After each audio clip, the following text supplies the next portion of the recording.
വന്നത്. ഒരു ആടിപ്പാടിയും എന്ത് രസവും ഒരു ബുക്കുണ്ട്.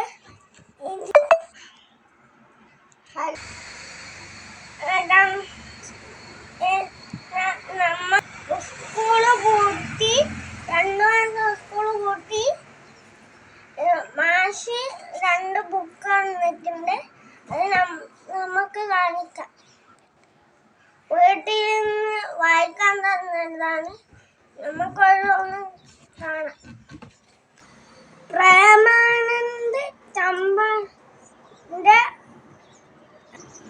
എന്ന് എഴുത്തുകാരന്റെ ബുക്കാണ്. നമുക്ക് ബുക്ക് പരിചയപ്പെടാം.